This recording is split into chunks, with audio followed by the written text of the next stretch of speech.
नमस्कार दोस्तों, एक बार फिर से स्वागत है आप सभी का अतुल्य आरएस के इस डिजिटल प्लेटफॉर्म पर। और दोस्तों, जैसा कि हमने शुरू किया था रीट पात्रता परीक्षा के लिए साइकोलॉजी का सिलेबस, उसी क्रम में आज हम बात करने जा रहे हैं व्यक्तित्व मापन की विधियों के विषय में। हमारा टॉपिक चल रहा है व्यक्तित्व की संकल्पना। यहाँ देखिएगा दोस्तों, फर्स्ट यूनिट अपनी कंप्लीट हो गई, सेकंड यूनिट जो है वो अपने पढ़ रहे हैं। जो विद्यार्थी नए जुड़े हैं उनको मैं बता दूं कि हम रीट का पूरा सिलेबस करने वाले हैं, न केवल साइकोलॉजी का बल्कि अदर जो भी हमारे सब्जेक्ट हैं उनको भी अपने ऐसे ही पढ़ेंगे। बिल्कुल कंप्लीट सिलेबस आपको करवाया जाएगा, कहीं और जाने की आपको आवश्यकता नहीं है। इसके अलावा किसी किताब की भी आपको आवश्यकता नहीं पड़ेगी। तो यहाँ हम टॉपिक पढ़ रहे थे दूसरा, व्यक्तित्व संकल्पना प्रकार प्रभावित करने वाले कारक हमने देखे। अभी हम बात कर रहे हैं व्यक्तित्व का मापन कैसे हो सकता है। पिछली क्लास में जो है हमने प्रक्षेपण विधियों के विषय में चर्चा की थी। सारी प्रक्षेपण विधियां हो गई हमारी। अब हम बात करेंगे दूसरा जो विधियां हैं उनका प्रमाण जो हमारे पास में आता है, जिन्हें हम कहते हैं अप्रक्षेपी विधियां। तो दोस्तों, अप्रक्षेपी विधियां कौन कौन सी होती हैं? अप्रक्षेपी विधियां वो विधियां होती हैं जिनमें हम अध्ययन करते हैं अवलोकन के द्वारा। कैसे करते हैं दोस्तों? अवलोकन के द्वारा जिसके अंतर्गत अध्ययन किया जाता है उन्हें हम अप्रक्षेपी विधियों के नाम से जानते हैं। और ये जो विधियां हैं इन्हें एक और अपने नाम दे सकते हैं, निरप्रेक्षण। वो तो वैसे तो एक ही है, अप्रक्षेपी या फिर निरप्रक्षेपण विधि के नाम से हम जानते हैं। इसमें देखिएगा कौन कौन सी विधियां हैं। आत्मकथा लेखन विधि है, व्यक्ति इतिहास विधि है, साक्षात्कार विधि है और प्रश्नावली विधि है। इन विधियों में क्या होता है कि व्यक्ति का जो है कुछ बिंदुओं के आधार पर स्टोरी वगैरह उनके जीवन का अवलोकन किया जाता है किसी भी प्रकार से, और फिर उनका अध्ययन करके जो है निष्कर्ष निकाला जाता है। ये भी विधियां बहुत अच्छी होती हैं, इंपॉर्टेंट होती हैं। यहाँ हमें याद सिर्फ ये रखना है कि कैसे करते हैं, इसमें अवलोकन के द्वारा अध्ययन करते हैं। चलिएगा एक एक करके हम इन चारों विधियों की बात करते हैं। इस वीडियो में चारों हो जाएंगी हमारी। सबसे पहले हम बात करें आत्मकथा लेखन विधि। जैसा नाम से स्पष्ट होता है, इसमें क्या होगा, आत्मकथा लिखी गई है। आत्मकथा बायोग्राफी, जैसे महात्मा गांधी की थी बायोग्राफी, सत्य के साथ मेरे प्रयोग, फिर चाहे कलाम साहब हो, बहुत लोगों ने जो है, बहुत सारे राइटर्स ने अपनी अपनी आत्मकथाएं लिखी हैं। लेकिन यहाँ हम आत्मकथा लिखवा रहे हैं किसी व्यक्ति का व्यक्तित्व का अध्ययन करने के लिए या उसके किसी मानसिक रोग की जानकारी के लिए। आत्मकथा लेखन विधि के अन्य नाम की अगर हम बात करें तो अंतः दर्शन के नाम से जाना जाता है, आत्मनिरीक्षण विधि के नाम से भी जाना जाता है। अब अगर हम इनके खाली नाम पर विचार करें तो ही ये हमारी विधि बिल्कुल स्पष्ट हो जाती है। आत्मकथा यानी खुद की कथा लिखी, और उस खुद की कथा को पढ़ करके जो परीक्षक है, इसमें जिसका जो जांच की जा रही है उस व्यक्ति के द्वारा खुद की आत्मकथा लिखी जाती है। वो बिल्कुल अपने मनोयोग से जो सच सच है वो लिखेगा। हालांकि ये चीज़ आदर्श है, हम मानते हैं, लेकिन वो लिखता है, उसके आधार पर परीक्षक उसको पढ़ता है, उसका अवलोकन करता है और फिर अपने जो निष्कर्ष तक पहुंचता है। यहाँ दूसरा नाम है अंतः दर्शन, यानी अपना दर्शन खुद करना, अपनी अंदर झांकना। तो यानी यहाँ व्यक्ति स्वयं की क्रियाओं का ही अध्ययन करता है और खुद ही करता है। इसमें सामान्यतः बहुत बार इसमें जो प्रयोग होता है वो खुद के द्वारा ही किया जाता है, खुद ही इसका अध्ययन करता है। आत्मनिरीक्षण विधि, इसमें व्यक्ति स्वयं ही अध्ययन करता है। तो यहाँ जरूरी नहीं है कि दूसरा व्यक्ति हो। यहाँ पर हम कहें एक व्यक्ति जो है वो खुद ही अपनी जो जीवन है उसका अवलोकन करता है, उसका आत्मनिरीक्षण करता है। जहाँ हम कभी लिखी हुई किसी आत्मकथा की बात करते हैं किसी व्यक्ति की, तो उसके आधार पर हम उसका निष्कर्ष तो निकाल सकते हैं, लेकिन यहाँ जिस अंतः दर्शन की बात कर रहे हैं वहाँ देखिए एग्जामिनर भी कौन है, खुद है। जिसका एग्जाम किया जा रहा है, जिसको एग्जामिन किया जा रहा है, वो भी कौन है, खुद ही है। इस विधि में व्यक्तित्व का मापन करता है, उसका खुद भी कर सकता है और किसी के द्वारा भी करवाया जा सकता है। हालांकि दोनों ही तरह से इसका प्रयोग होता है, खाली हम ऐसा नहीं कह सकते कि वो हमेशा खुद ही करेगा। कुछ किताबों ने लिख रखा है तो, लेकिन याद रखिएगा भाई, खुद तो क्या करेगा, अगर वो खुद ही मानसिक रोगी है तो अपना इलाज कैसे करेगा, इस बात को तो थोड़ा सा समझें। हाँ, कोई पढ़ा लिखा, कोई समझदार, कोई उच्च ज्ञान का व्यक्ति है तो वो हो सकता है खुद का अध्ययन खुद ही कर ले, लेकिन यहाँ जो है किसी दूसरे के द्वारा भी किया जा सकता है। अंतर्दर्शन या आत्मनिरीक्षण विधि। ये एक प्राचीनतम विधि है। प्राचीनतम मतलब बहुत ही प्राचीन विधि है, सबसे प्राचीन विधि कह सकते हैं, क्योंकि इस विधि का जो दर्शन है सबसे पहले हमें जॉन लॉक के द्वारा लिखा हुआ मिलता है। जॉन लॉक ने इसका दर्शन दिया था, लेकिन अगर हम इसके प्रवर्तक या जन्मदाता के बात माने तो ये आएंगे इनके अंदर वुंट और विलियम वुंट और टिचनर का नाम आता है। अब देखिए इसमें होता क्या है, इस विधि में व्यक्ति स्वयं की क्रियाओं का अध्ययन स्वयं ही करता है। एक तो ये बात हमारे पास में आ गई, स्वयं की क्रियाओं का अध्ययन स्वयं ही करता है। अब हम कहें खाली ये आधी बात हो गई कि स्वयं अध्ययन स्वयं करेगा, मतलब लिखेगा तो खुद ही ना, कोई दूसरा थोड़ी ना लिख रहा है, स्वयं ही खुद के जीवन की घटनाओं को लिखता है वो। अब इसमें क्या किया जाता है आगे देखिएगा। इस विधि में व्यक्ति को कुछ निर्धारित शीर्षक दिए जाते हैं और उनके अंतर्गत अपने जीवन की घटनाओं और संस्मरणों का वर्णन करने के लिए कहा जाता है, जिनके अध्ययन के बाद व्यक्ति के गुणों और कमियों का पता लगाया जा सकता है। तो यहाँ समझिएगा इस बात को, कुछ टॉपिक दे दिए जाते हैं, यानी जीवन की कुछ विशिष्ट बातें हैं, कुछ शीर्षक हो गए, बचपन के दुखद घटनाएं, बचपन की सुखद घटनाएं, तो इस तरह के जो भी हैं संस्मरण है वो खुद लिखता है और उसके बाद में उनका अध्ययन किया जाता है और उसके आधार पर व्यक्ति के गुण अवगुण कमियां जो भी हैं उनका पता लगाया जाता है। कौन सी विधि में? आत्मनिष्ठ विधि में। ये काफ़ी इंपॉर्टेंट विधि है हमारी। आत्मकथाएं सभी ने लिखी हैं, गांधी ने भी लिखी, नेहरू जी ने भी लिखी और भी बाद में आने वाले व्यक्तियों ने लिखी है। तो वो तो उनको तो कोई भी पढ़ सकता है, लेकिन जब हम किसी बच्चे का अध्ययन कर रहे हैं तो उससे उसके जीवन की खुद की घटनाएं पूछी जाती हैं। अब यहाँ पर कहें तो फिर इसमें एक्यूरेसी कितनी है? अब इसमें 100% भी हो सकती है और 100% नहीं भी हो सकती है। कैसे? अब देखिएगा, अगर व्यक्ति सच लिखेगा तो उससे ज़्यादा उसको कोई नहीं जानता है, वो सारी घटनाओं का सच सच वर्णन करेगा, तो सही सही आकलन इसमें यहाँ से हो पाएगा। हो सकता है जो अगर कोई दूसरा व्यक्ति उसका अवलोकन कर रहा है ना, तो वो अलग ढंग से कर सकता है, अपने पूर्वाग्रह से कुछ और उसको दिखाई दे सकता है, लेकिन यहाँ पर वो खुद ही लिख रहा है तो फिर वो बातें तो सारी सही लिखेगा। यही इसका ड्रॉबैक भी है कि अगर व्यक्ति खुद की बुराई खुद क्यों लिखेगा? नहीं लिखेगा।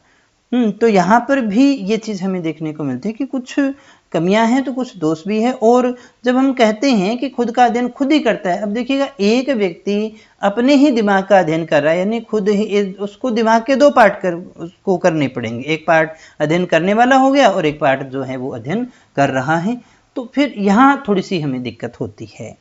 तो काफ़ी कोई सुलझा हुआ व्यक्ति है वो तो खुद कर सकता है, अदरवाइज किसी अन्य व्यक्ति के द्वारा भी करवाया इसे जा सकता है। तो ये है हमारी आत्मकथा लेखन विधि। मुझे लगता है इस बातें समझ में आ गई होंगी। सिंपल सी बात है, कुछ शीर्षकों के अंतर्गत किसी व्यक्ति से उसके जीवन की घटनाएं लिखवाई जाती हैं, उनको पढ़ करके जो है उनके आधार पर जो है उसका निष्कर्ष निकाला जाता है। दोस्तों, व्यक्ति इतिहास विधि, व्यक्ति इतिहास विधि को अन्य किन नामों से जाना जाता है? तो इन्हें जीवन वृत्त विधि के नाम से भी जाना जाता है, इसे जीवन इतिहास विधि के नाम से भी जाना जाता है और जीवन गाथा विधि के नाम से भी जाना जाता है। अब हम कहें ये है क्या, पहले इसको थोड़ा समझ लेते हैं, बिल्कुल सिंपल से लैंग्वेज में समझें। जब हम कहते हैं ना कि इसका सबसे अच्छा एग्जाम्पल आएगा, अभी किसी का अगर हमें रिश्ता तय करना है, किसी लड़के का रिश्ता तय करना है और लड़की देखनी है या फिर लड़के वाले लड़के देख रहे हैं, तो लड़के का जब देखिएगा पता करना है तो क्या कहा जाता है, इसका पूरा बायोडाटा निकाल करके लाओ। तब क्या करेंगे, वो किसके साथ पढ़ा है, उसके रिश्तेदार कौन है, कौन से ऑफिस में काम करता है, उसकी कोई ज़मीन वगैरह है तो उसके डॉक्यूमेंट क्या हैं, कौन कौन उसके फ्रेंड रह चुके हैं, कौन से मोहल्ले में रहता था, किसी कहीं किराए पर रहा है तो वहाँ से पूछा जाएगा। इस तरह से उसका पूरा एक बायोडाटा तैयार किया जाता है, उसका एक हिस्ट्री क्रिएट कर दिया जाता है और फिर उसको अध्ययन करके हम अनुमान लगाते हैं कि ये जो लड़का है वो कैसा है, हमारे लिए सही है या नहीं है। तो ऐसा जब किया जाता है तो एक तरह की ये व्यक्ति इतिहास विधि ही है। और हमारे यहाँ जब कोई बालक ऐसा है, ध्यान दीजिएगा यहाँ पर विशेषतः ये जो विधि प्रयोग की जाती है ये किसी न किसी समस्याग्रस्त बालक के लिए की जाती है। किसके लिए की जाती है? समस्याग्रस्त बालक के लिए की जाती है, समस्यात्मक बालक के लिए की जाती है। समस्यात्मक बालक कौन सा हो गया? समस्यात्मक बालक ऐसा बालक हो गया जो या तो क्या करता है, चोरी करता है, स्कूल से भाग जाता है, झूठ बोलता है, कक्षा से भाग जाता है, तो ऐसे कोई बाल अपराधी हैं तो उनका अध्ययन करने के लिए ये सबसे बढ़िया विधि मानी जाती है व्यक्ति इतिहास विधि। तो उसका फिर क्या करेंगे अपने भी वो सुना होगा मैं ऐसा क्यों हूं, तो कोई भी एक ऐसा क्यों है क्योंकि उसका एक हिस्ट्री है, इसलिए वो वैसा है। तो कोई आज कलेक्टर है तो उसका वो कलेक्टर क्यों है क्योंकि उसका एक हिस्ट्री है, उस हिस्ट्री में उसमें सारा आएगा ना, कहाँ से उसने पढ़ना शुरू किया, वो सारी बातें उसके अंतर्गत आती हैं। कोई अगर आज मुख्यमंत्री है तो वो मुख्यमंत्री क्यों है क्योंकि उसका एक हिस्ट्री है, उस पूरा हिस्ट्री को अपने निकालते हैं, उस हिस्ट्री का अध्ययन करते हैं और फिर उसके बाद में जो है हम निष्कर्ष निकालते हैं दोस्तों। तो यहाँ अगर हम इसके प्रवर्तक की बात करें तो इसके प्रवर्तक हैं जी टाइडमैन। टाइडमैन के द्वारा जो है इसके जन्मदाता मानते हैं जिन्होंने इसका निर्माण किया था। और ईसा से लगभग 400 वर्ष पूर्व जो है समस्यात्मक बालकों का अध्ययन करने के लिए इसे जो है काम में लिया गया और इसका जो विकास है लगभग 600 ईसा पूर्व में हुआ। और किसके लिए हुआ? समस्यात्मक बालकों के अध्ययन के लिए इसका जो इस्तेमाल किया गया है दोस्तों। इस विधि द्वारा मनोवैज्ञानिक रोगों का पता लगाया जाता है। ये कोई मान लीजिएगा अभी कोई समस्याग्रस्त है तो हम उसका पूरा हिस्ट्री निकालते हैं। जब कोई व्यक्ति मानसिक रोगी के रूप में किसी डॉक्टर के पास में जाता है, साइकोलॉजिस्ट के पास में जाता है, तो सबसे पहले उसकी वो हिस्ट्री ही सुनता है बचपन से लेकर के अब तक की, फिर उसी के आधार पर जो है वो निष्कर्ष निकालता है। निदानात्मक विधियों में ये सबसे अच्छी विधि मानी जाती है। अब हम कहें भी निदानात्मक विधि कौन सी? निदान का मतलब होता है किसी का कारण जानना, भी क्यों है, कोज जो है वो निकाला जाता है। भी कोई भी व्यक्ति अगर बहुत ज्यादा गुस्सेल है, किसी व्यक्ति ने कोई बाल अपराध कर दिया है तो क्यों कर दिया है, उसका एक हिस्ट्री है। फिर हम उसके माँ बाप, पास पड़ोस, दादा बुआ, जिसको स्कूल के सहपाठी सबसे पता करते हैं, तो फिर वो बताते हैं कि सबसे पहले इसने यहाँ चोरी की थी, यहाँ ऐसे काम किया था, फिर धीरे धीरे कहाँ से हुआ, फिर हम उस कारण को जानने के बाद में उसका उपचार करते हैं। तो उपचार के लिए निदान करना जरूरी होता है, तो निदान के लिए ये विधि अपने सर्वश्रेष्ठ विधि कह सकते हैं। निदानात्मक विधियों में ये सबसे बढ़िया विधि मानी जाती है दोस्तों। इस विधि में व्यक्तित्व के अध्ययन के लिए जन्म से लेकर के वर्तमान समय तक के संपूर्ण व्यवहार का अध्ययन किया जाता है। बचपन से लेकर के जब भी हम इसका उपयोग करेंगे तो बचपन से लेकर के अब तक जो है उसकी सारी घटनाएं रही हैं उसका एक हिस्ट्री क्रिएट किया जाता है दोस्तों। तो ये थी हमारी व्यक्ति इतिहास विधि, काफी इंपॉर्टेंट विधि है। इसके बाद में हम बात कर लेते हैं, अगली विधि है हमारी साक्षात्कार विधि, इंटरव्यू मेथड। इस विधि की जो शुरुआत मानते हैं अपने यूएसए से मानते हैं, अमेरिका में इसकी शुरुआत हुई थी। और ये शब्द है इंटरव्यू, इंग्लिश का अनुवाद है इंटरव्यू, दो शब्द आगे, इंटर माने अंदर और व्यू माने क्या होता है, देखना, यानी अंदर देखना। एक तरह से हम इसका शाब्दिक अर्थ मानते हैं अंदर से अवलोकन करना, किसी व्यक्ति का अंदर से, यानी इंटरनल वो कैसा है उसके बारे में, उसके व्यवहार की पूरी जानकारी निकाल करके लेकर के आना। तो साक्षात्कार अर्थ है आंतरिक अवलोकन, किसी भी व्यक्ति के वास्तव में क्या है। जैसे कोई बड़ी परीक्षाएं होती है ना, बड़ी भर्तियां हैं, तो वहां पर एग्जाम के बाद में साक्षात्कार इंटरव्यू रखा जाता है, उससे प्रश्न पूछ करके बहुत सारे जो हैं जानकारी ली जाती है। इंटरव्यू से हम सभी वाकिफ हैं, सामान्यतः हमने जॉब इंटरव्यूज को देखा होगा। तो जॉब इंटरव्यू जब होता है तो व्यक्ति आमने सामने बैठता है, एक बोर्ड बैठता है उसके सामने और उनसे कुछ प्रश्न पूछते हैं। उन प्रश्नों के आधार पर जो है वो निष्कर्ष निकालते हैं कि इसका व्यक्तित्व कैसा है, रखने लायक है या नहीं है। चाहे आरएएस की भर्ती हो, एसआई की भर्ती हो, जहां पर इंटरव्यू होते हैं, यूपीएससी की भर्ती हो, आईएएस की भर्ती हो, वहां लिए जाएंगे। तो साक्षात्कार बहुत अच्छा मेथड है। साक्षात्कार में देखिएगा एक बात तो यहाँ से समझ आती है कि जिसका साक्षात्कार लिया जा रहा है और जो ले रहा है, दोनों का आमने सामने होना अनिवार्य है। तो आप एग्जाम इसका जो उदाहरण है वो वही ले सकते हैं, जॉब इंटरव्यू को ले सकते हैं, क्योंकि जॉब इंटरव्यू में भी अपने किसका निरीक्षण कर रहे हैं, अध्ययन कर रहे हैं, उसके व्यक्तित्व का ही तो अध्ययन कर रहे हैं ना। उसके डॉक्यूमेंट उनके पास में होते हैं और उनके कुछ प्रश्न होते हैं जो निश्चित होते हैं, उन निश्चित प्रश्नों को वो पूछते हैं। अब यहाँ एक फ्लेक्सिबिलिटी यही रहती है कि समझ में नहीं आए तो प्रश्नों को चेंज किया जा सकता है, उसके ज्ञान के आधार पर उनको हार्ड या जो है वो आसान किया जा सकता है। तो ये सुविधाएं तो यहाँ पर रहती है। तो वही इंटरव्यू की अपने बात करें जिसमें प्रश्न पूछ करके जानकारी प्राप्त की जाती है। इंटरव्यू का एक अर्थ आता है उद्देश्यपूर्ण वार्तालाप, ऐसा वार्तालाप जिसका कोई उद्देश्य है उसकी आंतरिक जानकारी को प्राप्त करना। जी डॉर्ले ने जो है ये लाइन कही है कि साक्षात्कार एक उद्देश्यपूर्ण वार्तालाप होता है। ध्यान दीजिएगा, इस साक्षात्कार के लिए कम से कम 2 व्यक्तियों का आमने सामने होना अनिवार्य है। अगर 2 व्यक्ति नहीं है तो फिर साक्षात्कार किसका होगा? नहीं हो सकता। व्यक्तित्व मापन के लिए सबसे ज्यादा अगर हम कहें कोई मेथड पॉपुलर है तो पॉपुलर कौन सा है? यही विधि जो है सबसे ज्यादा काम में ली जाती है। ये सबसे महत्वपूर्ण विधि हो जाती है, सबसे लोकप्रिय हो गई। यहाँ प्रश्न और समय सीमा लगभग निश्चित होती है। जैसे 20 मिनट किसी का इंटरव्यू होता है, प्रश्न भी लगभग वही होते हैं जिनके आधार पर जो है वो इंटरव्यू उनका लिया जाता है। साक्षात्कार 2 प्रकार का होता है, नियंत्रित या फिर औपचारिक, दूसरा अनियंत्रित या फिर अनौपचारिक। नियंत्रित में अगर हम बात करें तो इसमें जो प्रश्न होंगे वो फिक्स्ड होंगे, पहले से निर्धारित होते हैं, उसी का जवाब देना होता है। इसको अनियंत्रित कर लीजिएगा। अनियंत्रित या फिर अनौपचारिक में क्या होगा कि प्रश्न पूर्व निर्धारित नहीं होते। अगर मान लीजिए उनको लगे कि ये प्रश्न इसके लिए तो बहुत आसान है तो थोड़े हार्ड किए जा सकते हैं, किसी के लिए हार्ड लग रहे हैं तो फिर उनको आसान भी किया जा सकता है। दोस्तों, तो बहुत अच्छी विधि है, बहुत पॉपुलर है, क्योंकि सबसे ज्यादा अच्छी तरह से यहाँ पर जो है हम इसमें अनुमान किसी भी व्यक्ति का लगा सकते हैं। इसके बाद में एक और विधि आती है हमारे पास में, प्रश्नावली विधि, परिसूची विधि, कागज पेंसिल विधि भी हम इसको कहते हैं। इसके प्रतिपादक के अंतर्गत वुडवर्थ का नाम आता है।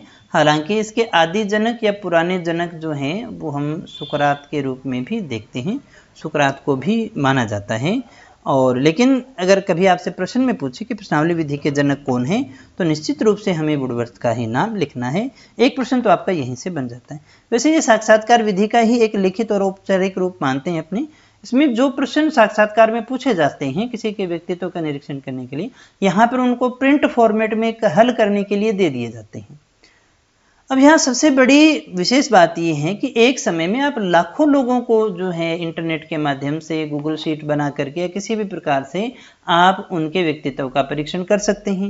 यानी एक बार में आप तो लाखों लोगों से प्रश्न पूछ सकते हैं ना, क्योंकि उनको तो लिख करके देना है, लेकिन लाखों लोगों का इंटरव्यू आप एक साथ में नहीं ले सकते हैं। तो ये इसलिए थोड़ी सी पॉपुलर हो जाती है, लेकिन फिर भी इसके कुछ सीमाएं रहेगी। सीमा यही कि अब वो मान लीजिएगा हमने भेज तो दिए बहुत सारे लोग, लेकिन वो इधर उधर से पूछ के भर लेंगे, तो कुछ दिक्कतें यहाँ पर रहती है, लेकिन फिर भी बहुत ज़्यादा चलती है।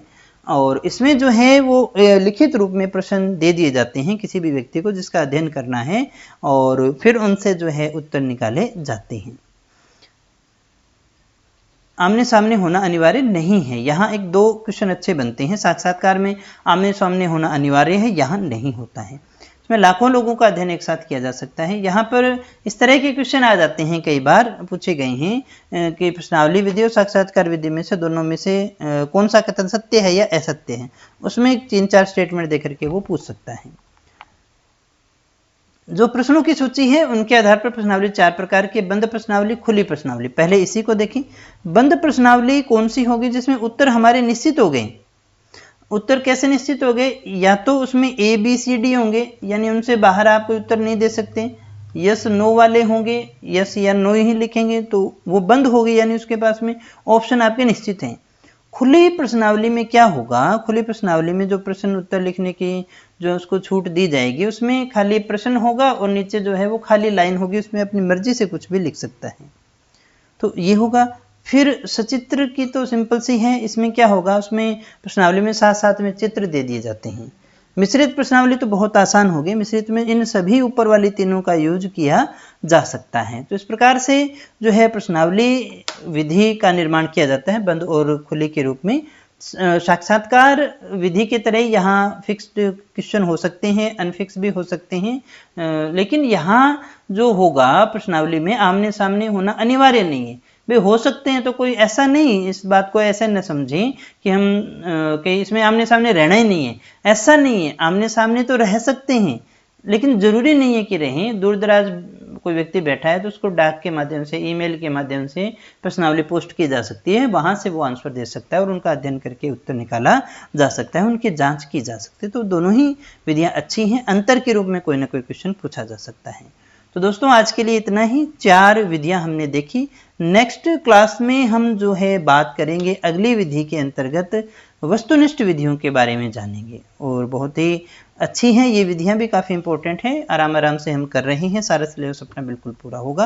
बस आप इसी तरह से हमारे साथ बने रहिएगा और कमेंट करके मेरा हौसला बढ़ाते रहिएगा। सच में वीडियो कैसी लगी, अच्छी लगी, खराब भी लगी हो तो भाई बताएं जरूर, ताकि आगे सुधार किया जा सके। मिलते हैं कल फिर एक नई वीडियो के साथ और ढेर सारी नई जानकारी के साथ, तब तक बने रहे हमारे साथ। Thank you very much.